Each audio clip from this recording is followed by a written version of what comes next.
Boa noite, pessoal. Meu nome é Vando. Eu sou o Thiago. Eu sou o Matheus. E a gente vai apresentar o trabalho sobre força magnética. Mas antes de falar da força magnética propriamente dita, a gente tem que comentar sobre campo magnético. Campos magnéticos se originam de cargas elétricas em movimento.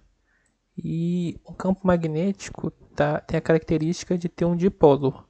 Está associado a um dipolo. Vai ter um polo norte e um polo sul, no qual as linhas de campo saem do polo norte e vão em direção ao polo sul. Agora a gente definiu o campo magnético, a gente pode falar da força magnética propriamente dita. Essa força ela está associada a outros dois vetores, que é a velocidade e o campo magnético, né? Representados por V e por B. Bom, a equação que descreve a força magnética é o produto vetorial entre V e B multiplicado pela carga que você está analisando. Né? E como a gente tem um produto vetorial, a força vai ser máxima quando eles forem perpendiculares e nula quando eles forem paralelos. E é isso que está falando aqui. Outra coisa sobre o produto vetorial é que a força magnética vai ser sempre perpendicular aos dois vetores, a V e B. Então, eles ficam nesse formato aí. E devido a isso, a gente pode usar uma regra, né, um macete, que chama a regra do tapa, para definir a direção de cada um deles. E é essa mãozinha aí. O que a gente vai fazer?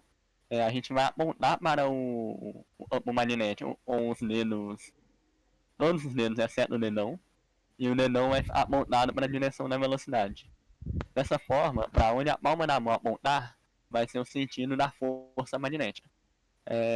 Porém, se a gente tiver força menos a sua força magnética, você vai pegar a direção que você achou e vai inverter ela. Uma coisa importante também de se falar é sobre o trabalho e a força magnética exerce.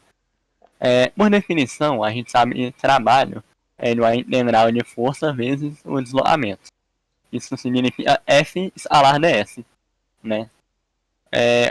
A gente pode transformar esse ds para V dt. E aí a gente fica, e o trabalho é igual a integral de força escalar V dt. E como a gente viu anteriormente, a força e a velocidade são sempre perpendiculares. E desse modo, o produto escalar entre eles é zero. Isso significa que o trabalho da força magnética é sempre zero, independente do que aconteça. Em termos práticos, isso significa que a força magnética não vai alterar a velocidade em módulo, apenas em direção e em sentido. Então, como explicado anteriormente, quando uma partícula carregada com uma determinada velocidade relativa entra em interação com o campo magnético, surge uma força magnética atuante sobre essa partícula que desloca sua trajetória. E nós podemos analisar como esse deslocamento ocorre a partir de algumas regrinhas.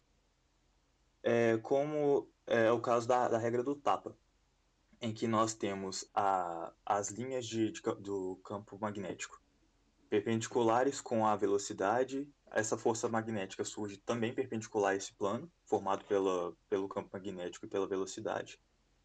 E no caso de partículas positivas, esse tapa é dado para dentro, né? Então a força, como vocês podem observar aqui, se dá para o centro desse raio.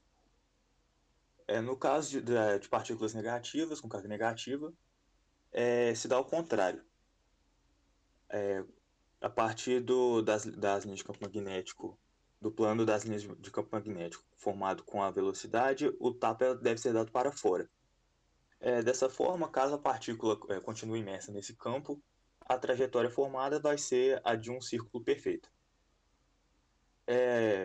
Analisando essa força magnética, como a trajetória descreve uma circunferência, nós podemos falar que, e essa força é perpendicular ao vetor da velocidade, nós podemos dizer que essa força se trata de uma força centrípeta. E ela é dada pelo produto da massa da partícula pela velocidade ao quadrado sobre o raio. Este raio pode ser determinado também como o produto da massa pelo vetor velocidade dividido pela carga e pelo vetor campo magnético.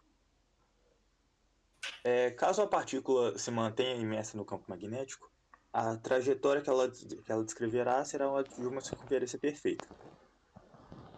Nós podemos analisar essa força magnética, como ela é perpendicular ao vetor velocidade e a partícula, nesse caso, descreve uma circunferência. Nós podemos dizer que a força magnética é uma força centrípeta e ela é dependente do produto da massa pela velocidade ao quadrado, velocidade da partícula ao quadrado, dividido pelo raio. Este raio, ele, por sua vez, é dependente da massa da partícula multiplicado pelo vetor velocidade, dividida pela carga e pelo produto da carga com o vetor campo magnético. Como vocês podem ver, esse raio é dependente da massa da partícula, e quanto maior a massa dessa partícula, maior será o raio descrito por ela. Lembrando que a força magnética se mantém igual nesse caso, o que varia é só a massa da partícula e dessa forma varia o raio.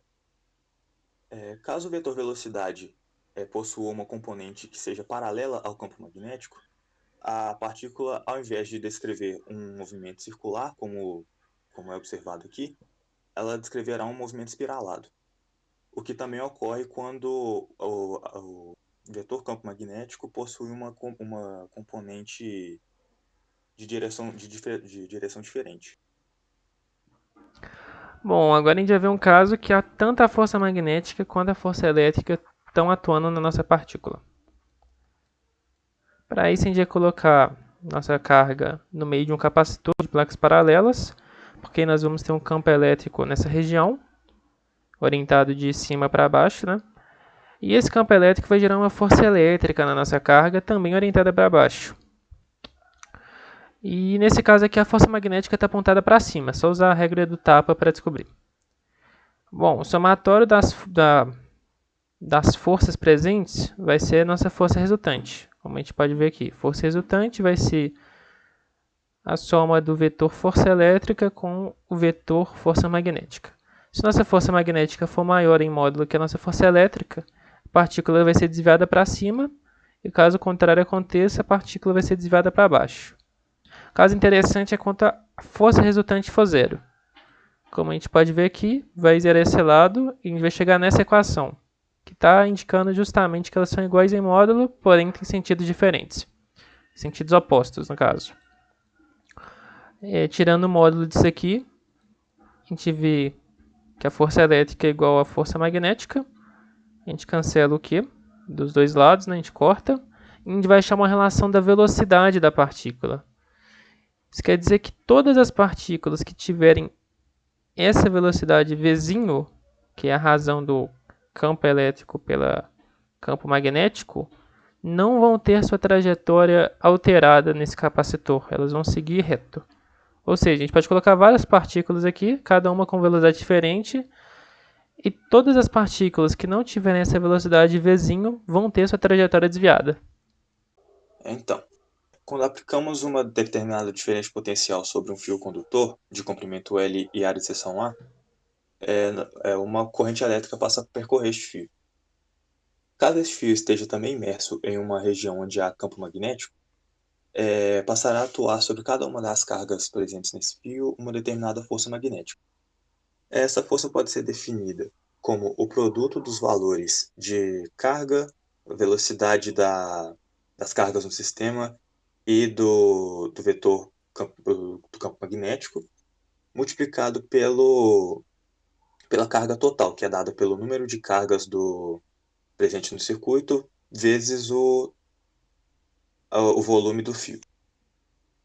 Mas, considerando que o vetor velocidade é igual à densidade de corrente dividida pela carga líquida total do circuito, nós podemos simplificar essa expressão e chegar que a força magnética total é igual ao volume do fio multiplicado pela densidade de carga, produto vetorial com o vetor campo magnético.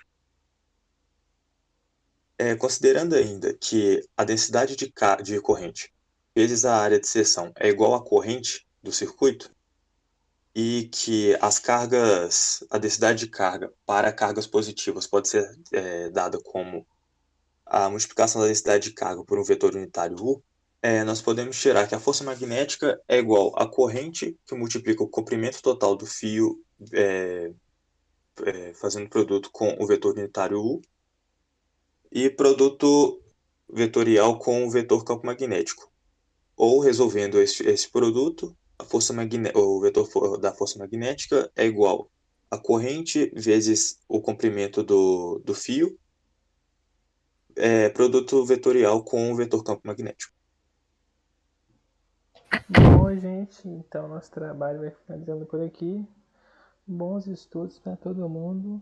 E qualquer dúvida, pergunte na aula.